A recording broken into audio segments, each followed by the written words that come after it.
Bonjour, dans cette dernière vidéo sur le Canva 8 des accouchements, nous allons étudier la dernière partie qui sont les issues de l'accouchement, donc c'est ce tableau-ci, et puis quelques caractéristiques par rapport au nouveau-né, c'est cette colonne ici à droite, et puis quelques paramètres qui ont été isolés ici dans le Canva DHIS2.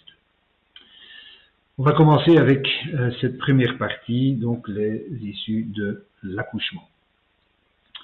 Et donc, quand on regarde, quand on voit un peu comment ça se présente dans l'explorateur du DHIS2, je vais aller dans Gestion, l'explorateur, il s'agit de la fiche 8. Et là, on va sélectionner ici la fiche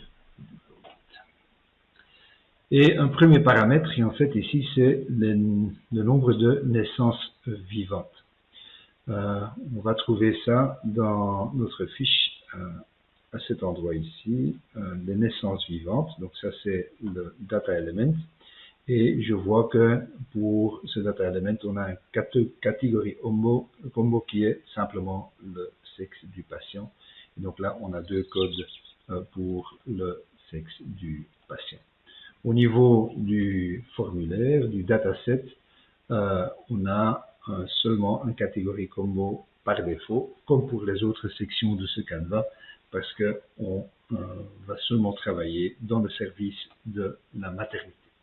Alors, comment ça se présente dans notre OCML? Quand on ouvre la fiche en question, on doit descendre jusqu'au dataset qui mentionne ici issue, accouchement, naissance vivante. Et on a donc notre attribute option combo par défaut. Ici, le catégorie option combo, le premier qu'on va gérer, c'est celui pour les hommes. Et dans ce dataset, on va en fait aller rechercher les enfants qui sont nés vivants.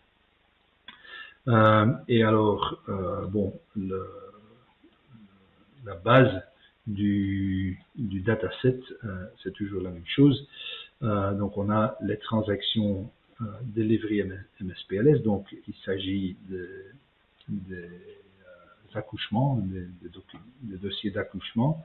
Donc le dataset, le type c'est item, et on doit avoir au moins un item avec une date de naissance du patient, de l'enfant. Et donc dans ces données qui appartiennent à ces formulaires d'accouchement ou ces dossiers d'accouchement, on va aller chercher des items. Et donc on va aller compter des items, on va compter tous, qui correspondent à un nombre de critères. Les critères sont ceux qui sont spécifiés ici dans le item type. Le premier, c'est en fait on va considérer ou prendre en considération le item qui correspond au delivery child alive. Donc ça veut dire l'état de l'enfant. Est-ce que l'état était vivant, oui ou non? Le deuxième item qu'on va analyser, c'est le sexe de l'enfant, donc du nouveau-né. Donc on voit ici que dans item type, on a spécifié une série d'item type, donc séparés par un point-virgule. Et puis par après, on va spécifier également les valeurs correspondantes pour ces item type. Donc le premier item type doit avoir une valeur openclinic.common.born-alive, ça veut dire qu'on a coché qu'il s'agit d'un enfant vivant. Et le deuxième item type doit avoir une valeur male, donc ça veut dire masculin. Et donc c'est également une valeur qui va être enregistrée quand on a coché la case mâle ou masculin dans le Canva ou dans le formulaire de l'accouchement. Comme dans le formulaire ou l'écran de saisie de l'accouchement, on peut enregistrer deux enfants dans un même écran, on aura les mêmes critères pour le deuxième enfant, donc le Child Alive 2 et le Delivery Gender 2 avec les mêmes valeurs. Alors quand on regarde dans Open Clinic comment ça se présente, je vais ici ouvrir un dossier d'accouchement. Et donc j'ai ici un accouchement, modèle MSPLS. Et donc les données pour les enfants, ça se trouve en fait en bas de la page, où on a ici pour le premier enfant, si je vais sélectionner masculin, ça va encoder male comme valeur, ici ça va être female. Et si j'ai coché ici né vivant, ça veut dire que le système va enregistrer born alive comme valeur dans la base de données. Et donc, quand je vais cocher la combinaison de ces deux-là, ça va correspondre aux critères que j'ai spécifiés ici, donc le Delivery Gender et le Delivery Child Alive. Ce que je vais enregistrer dans l'écran ou dans la section ici pour le deuxième enfant, c'est là, ça peut être la même chose, ici. En fait, ça va être saisi dans, ou ça va être détecté par cette deuxième règle de Child Alive 2 et le Delivery Gender 2.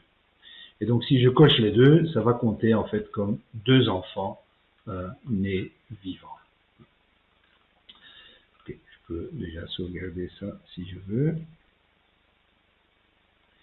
Et donc, je vais devoir faire de sorte que ma gestion du DHIS2 utilise le bon formulaire. Je vais mettre le bon formulaire. Voilà. Et puis, si je vais exécuter la statistique en question, donc le DHIS2, j'ai mon formulaire de la maternité pour le mois de juin. Je vais l'exécuter et le formulaire va me montrer ici quelque part en bas. Voilà, j'ai les naissances vivantes des hommes au mois de juin. Il y en a deux. Donc ce sont les deux enfants que je viens d'enregistrer dans mon formulaire d'accouchement. Alors, on continue. On va ici en bas. Et donc, il y a toujours les mêmes catégories, hommes-femmes.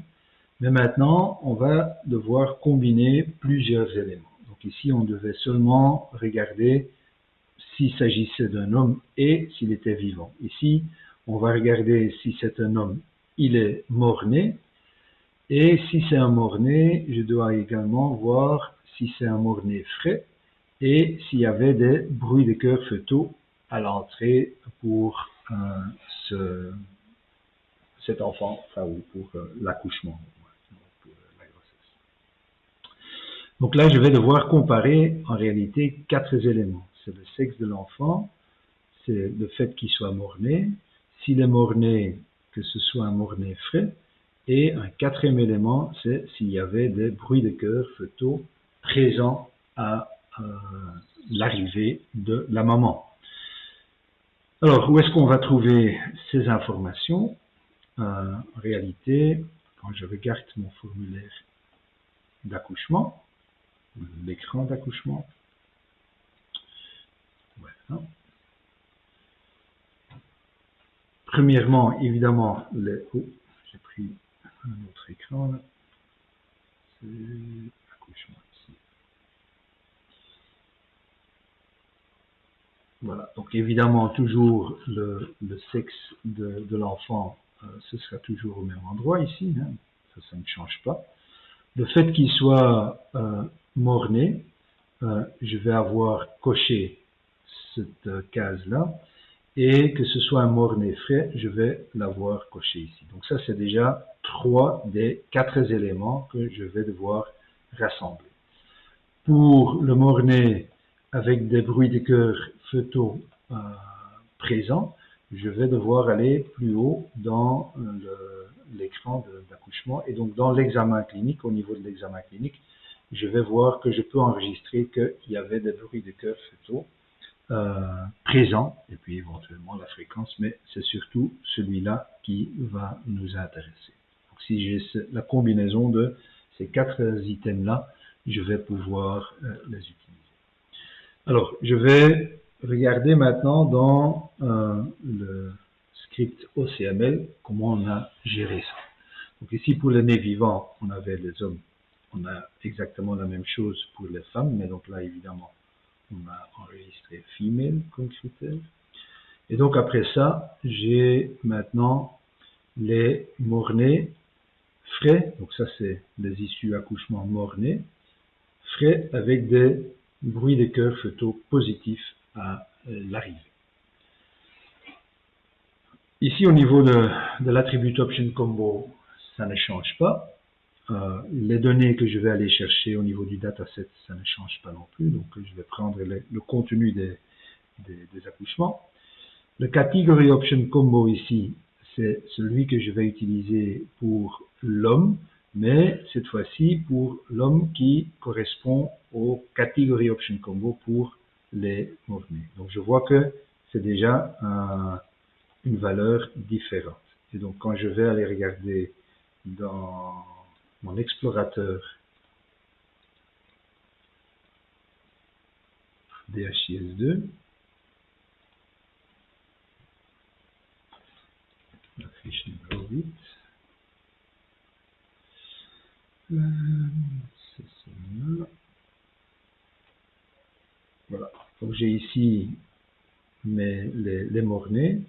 J'ai en fait ici des catégories options pour des combinaisons entre les types de morts-nés et le sexe du patient. Donc il y a seulement un élément de données pour les morts-nés, mais il y a plusieurs catégories option combo. Donc quand je regarde là-bas, je vais avoir pour les bruits de cœur photo présents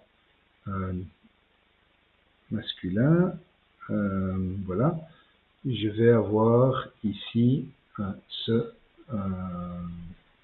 UID pour la catégorie option combo. Donc c'est RRV et ça se termine par RHR. Je devrais trouver ça aussi, voilà, ici dans mon script OCML. Alors, comment je vais filtrer ici sur mes items? Je vais en fait, dans le item type, je vais spécifier les différents éléments que je veux vérifier. D'abord, je vais vérifier le champ Child Alive. Là, je vais devoir avoir enregistré qu'il s'agit d'un mort-né. Le deuxième item que je vais devoir vérifier, c'est le sexe du patient. Donc là, ça devrait être masculin ici pour ce dataset. Le troisième item, c'est le type de mort-né. Donc ici, c'est un mort-né frais que je vais devoir avoir enregistré. Et puis le quatrième item, c'est la présence des bruits de cœur fœtaux. Donc c'est l'item type qui correspond au champ dans mon écran de l'accouchement.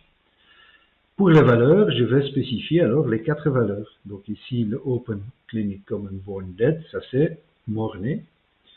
Ça c'est la valeur pour l'item qui spécifie le sexe.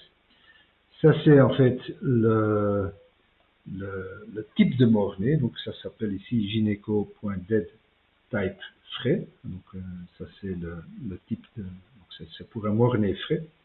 Et le plus, ça c'est l'enregistrement du fait qu'il y avait des bruits de cœur fœtaux présents à l'arrivée du patient.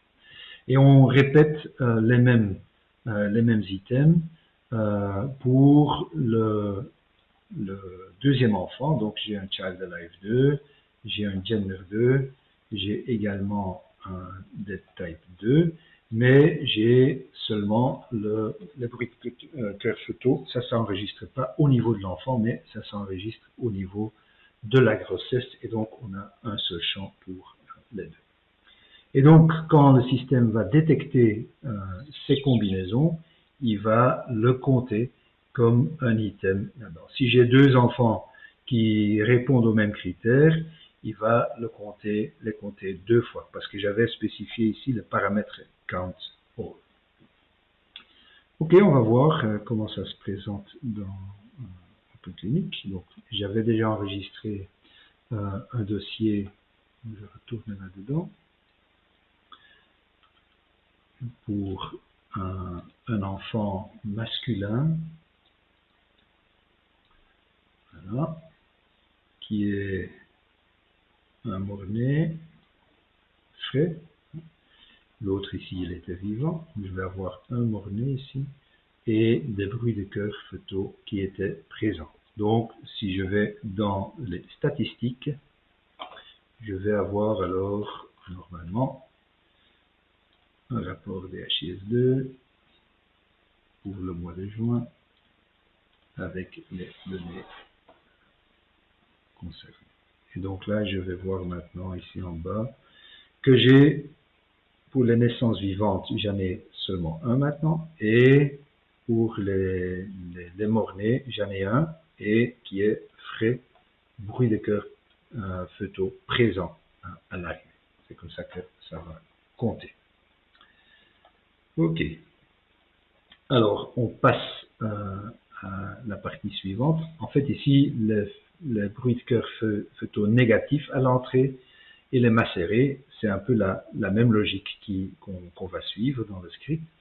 Donc ici, je vais avoir pour les hommes encore donc bruit de cœur fœtaux négatif. C'est exactement la même chose qu'avant, mais seulement dans les valeurs pour les bruits de cœur fœtaux, je vais mettre négatif au lieu de positif, parce que c'est cette valeur-là qui va avoir été enregistrée. À noter que si on n'enregistrait rien du tout, donc pas positif, pas négatif, l'enfant ne sera considéré dans aucune des deux catégories, hein, parce que bon, on ne sait pas si c'est négatif ou positif, et donc on ne pourra pas le mettre là-dedans.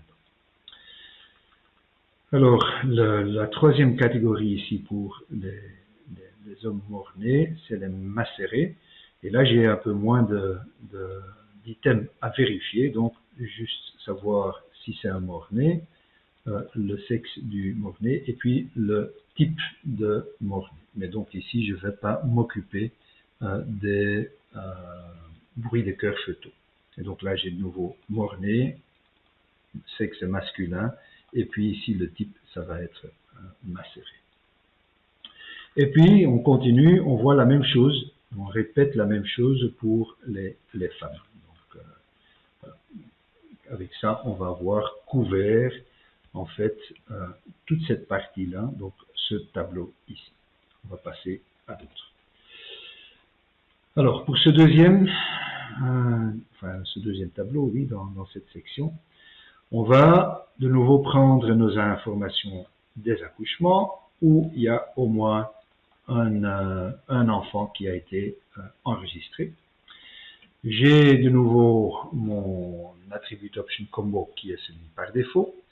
Et ici également, je vois que on va avoir aucune catégorie option combo, donc on a une valeur par défaut, et là, ça va être chaque fois des data elements. Je regarde ici, donc le premier data element, on va de nouveau compter les enfants qui sont à terme. Donc ça veut dire que l'accouchement doit avoir été enregistré à terme, et le poids de l'enfant, ça c'est pour le premier enfant, va également être pris en considération. Et donc ici, on a une nouveauté qui est introduite. Pour la comparaison, donc pour l'évaluation des valeurs des items, si je ne spécifie rien, bon, enfin, je spécifie seulement une valeur, ça veut dire qu'on va vérifier si la valeur est égale à ça. Donc si je spécifie ici l'item delivery at term, ça veut dire que la valeur med1 common true doit être enregistrée. Ça veut dire que j'ai coché cette case à cocher.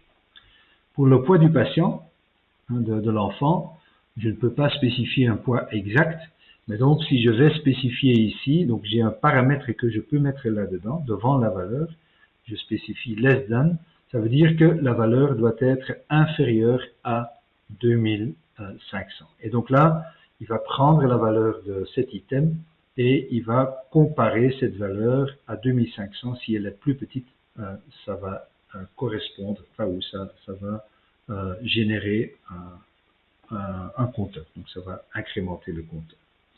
Je fais ça pour le premier enfant, je fais ça également pour le poids du deuxième enfant. Donc si j'ai deux enfants qui ont moins de 2500 grammes dans le même accouchement, ça va être compté deux fois. Et c'est plus ou moins ça qu'on veut avoir également ici. Donc c'est les nouveau-nés à terme, mais de moins de 2500 grammes. Où est-ce que ça se trouve dans le dossier d'accouchement? On va le voir ici. Donc pour l'accouchement, je vais voir que le à terme, c'est quelque chose qui s'enregistre ici. Donc c'est oui ou non. Med one common true, med one common false. Et le poids de l'enfant, on va l'enregistrer ici dans, donc ça c'est la taille, ici on a le poids. Donc si je vais mettre 1900 par exemple ici pour cet enfant. Et je dis que c'était à terme, ça devrait sortir le paramètre en question. On va d'abord regarder les autres paramètres. Donc je vois ici le suivant, c'est les prématurés. Alors, pour les prématurés, je vais d'abord regarder si le patient était à terme ou pas. Donc si le patient n'était pas à terme, ça veut dire qu'il est considéré comme prématuré. J'ai un deuxième élément que je dois vérifier. Est-ce qu'on a réellement enregistré une date de naissance pour le premier enfant et pour le deuxième enfant? Donc ça va seulement être considéré pour les enfants qui ont été enregistrés comme nés dans le dossier. En fait, ici pour le premier, c'est pas vraiment obligatoire parce qu'on a déjà mis ce critère ici au niveau du dataset. Pour le deuxième, ça va être obligatoire parce qu'on n'est pas sûr qu'on va avoir enregistré un deuxième enfant. Donc ça, c'est ce qui correspond au deuxième paramètre ici. Puis le décès des nouveau-nés en les 24 heures. Alors, où est-ce qu'on va trouver ces informations-là? Le système va regarder ici. Il y a un champ qui dit que l'enfant était mort dans les 24 heures. Et on a également un champ pour le deuxième enfant. Et donc ce champ doit être égal à met one common true. Alors quand je vais regarder dans mon dossier, quand j'enregistre, donc c'est un né vivant, mais qui est mort avant les 24 heures, donc je peux cocher ici, et donc ça va en fait enregistrer que c'est quelqu'un qui est décédé dans les 24 heures. Alors, le prochain élément, c'est mis sous ARV prophylactique. On va voir ici qu'il y a en fait un champ qui spécifie que l'enfant a été mis sous ARV de façon prophylactique. Où est-ce que je vais trouver cette information? C'est de nouveau dans la fiche de l'accouchement et où j'ai ici cette case à cocher, prophylaxe ARV. C'est là qu'on va trouver cette information.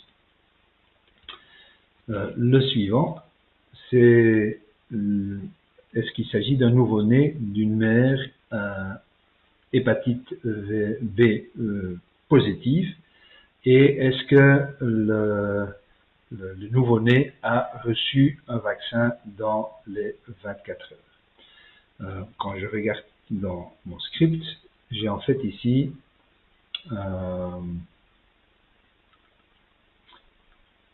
je l'ai enregistré ailleurs, je l'ai ici, en fait, c'est là. Donc ici, les hépatites B positifs, là je vais regarder si la mère était hépatite B positive et s'il y avait un enfant, donc une date de naissance qui avait été enregistrée. Dans ce cas-là, ce qui va être important, c'est d'avoir enregistré que l'hépatite B était présent chez la mère. Alors ici, le champ hépatite B, donc c'est dans les deux derniers data elements, ça se trouve dans la fiche de la mère. Donc on a l'hépatite B se trouve quelque part ici.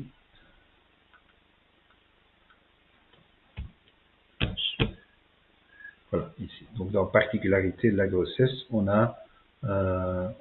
peut cocher que la mère est hépatite B positif. Et donc, si on a un enfant qui est né, c'est d'emblée un enfant ou un nouveau-né d'une mère hépatite B positive. Le deuxième critère, c'est que la mère doit être hépatite B positive, mais on doit également avoir coché que l'enfant a été vacciné. Donc, il y a eu vaccination. Et donc là, c'est quelque chose qu'on va plutôt enregistrer au niveau du nouveau-né.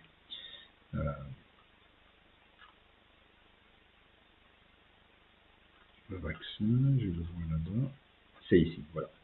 Donc ici, pour le premier enfant, on a ici le vaccin hépatite B dans les 24 heures. Donc si je coche ici, en fait, ça va également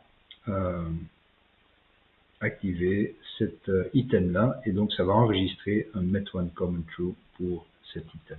Donc dans cet exemple ici, on a la mère qui est positive et l'enfant qui a été vacciné, et donc pour les deux items, je vais deux fois avoir la valeur Met1 Common True qui a été enregistrée dans le dossier. Alors, on approche la fin. Ici, on a le nombre de femmes allaitant à la première heure. Donc là, c'est encore un autre élément. Donc, c'est les décès maternels.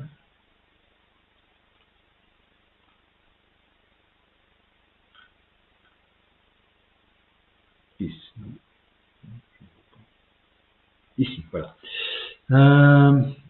Les femmes allaitant à la première heure. Donc là, ce qu'on va regarder, on va compter les cas pour lesquels l'enfant ici, donc quand on va regarder dans la surveillance de l'enfant, que l'enfant a déjà reçu le sein après 30 minutes ou bien après 1 heure.